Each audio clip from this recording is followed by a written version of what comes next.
हरे कृष्णा दोस्तों। तो चलिए आज जानेंगे इस वीडियो में कि इस बार की फागुन मास में आने वाली एकादशी कौन सी रहेगी, उसकी क्या विधि, क्या पूजा, क्या व्रत कथा होगी। तो चलिए शुरुआत करते हैं। इस बार की एकादशी को आमल की एकादशी के नाम से जाना जाता है। इसे रंगभरी या फिर आंवला एकादशी के नाम से भी जाना जाता है। आमल की एकादशी का व्रत 10 मार्च 2025 को रखा जाएगा।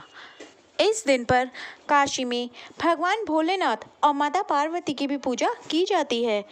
कहा जाता है कि काशी में इस दिन पर पहली बार काशी में भगवान भोलेनाथ माता पार्वती के साथ विवाह के बाद काशी में पहली बार पधारे थे। इसके बाद उन्होंने माता पार्वती के संग अबीर गुलाल उड़ाकर होली भी खेली थी।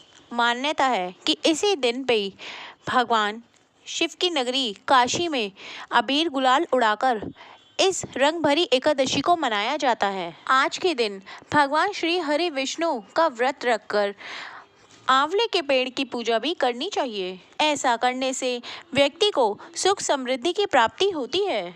इस दिन भगवान को भी आंवले का भोग लगाया जाना चाहिए। मान्यता ये भी है कि कहा जाता है आंवले की पूजा करने के साथ साथ भगवान को भोग लगाना और साथ ही आंवले के जल से स्नान करना और आंवले का दिया भी जलाना चाहिए।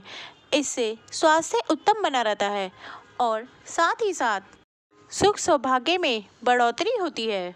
इस दिन भगवान शिव को अबीर गुलाल लगाया जाता है। ऐसा करने से कहा जाता है कि इंसान के कार्यों में उसे सफलता मिलती है। तो चलिए अब जान लेते हैं कि आमल की एकादशी के व्रत का पारण किस समय पर करना होगा। जैसा कि आप सभी जानते हैं कि सोमवार को 10 मार्च को इस आमल की एकादशी का व्रत रखा जा रहा है। ऐसे में 11 मार्च को मंगलवार के दिन सुबह 6:44 से लेकर 8:13 के अंदर ही आपको अपने व्रत को खोलना होगा, पारण करना होगा। मेक श्योर आप इसी टाइम ड्यूरेशन के बीच में अपना फास्ट ब्रेक करेंगे, क्योंकि 8:13 पर द्वादशी तिथि समाप्त हो जाएगी। ऐसे में त्रयोदशी तिथि लग जाएगी, इसलिए आपको 8:13 से पहले ही अपना व्रत खोल लेना है। तो चलिए अब सुनते हैं आमल की एकादशी व्रत की कथा। पौराणिक कथा के अनुसार एक बार की बात है, भगवान विष्णु जी की नाभि से भगवान ब्रह्मदेव की उत्पत्ति हुई थी। उत्पन्न होने के बाद भगवान ब्रह्मदेव के अंदर ये भावना आई। उन्होंने सोचा कि आखिर मेरी उत्पत्ति कैसे हुई, किसने मुझे जन्म दिया, मैं यहाँ कैसे आया।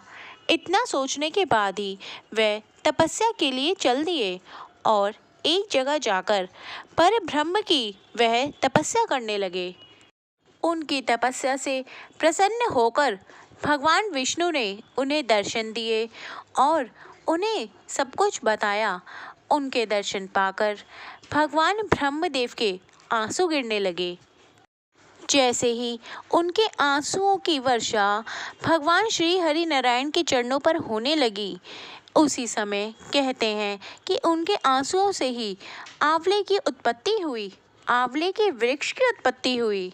इसके बाद भगवान विष्णु ने उन्हें यह आशीर्वाद दिया कि आपके आंसुओं से उत्पन्न हुए ये आंवले जब भी इस दिन को आमल की एकादशी के नाम से जाना जाएगा, यह आंवले का वृक्ष और इसका फल मेरे अति प्रिय रहेंगे। जो कोई भी आमल की एकादशी के दिन व्रत रखकर मेरी सच्चे दिल से पूजा आराधना करेगा और साथ ही मुझे आंवले का भोग लगाएगा, उसके सभी पाप नष्ट हो जाएंगे और व्यक्ति मोक्ष प्राप्ति का अधिकारी हो जाएगा।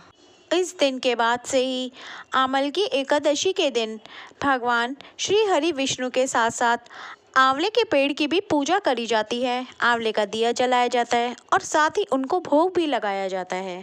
कहते हैं कि इस दिन आंवले के जल से स्नान भी करना चाहिए, इससे पुण्य फलों की प्राप्ति होती है। इस दिन खुद भी आंवला ग्रहण करना फायदेमंद होता है। दूसरी पौराणिक कथा के अनुसार एक बार की बात है, एक राजा जो कि अपने पूर्व जन्म में एक शिकारी था।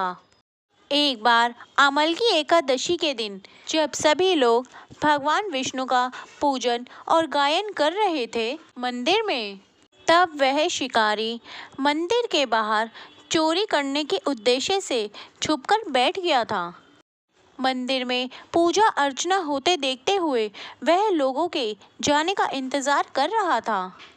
अगले दिन सुबह जब सब कुछ समाप्त होने पर शिकारी वापस अपने घर चला गया, तब उससे अनजाने में ही सही अमल की एकादशी का व्रत हो गया। कुछ समय बाद ही शिकारी की मृत्यु हो गई।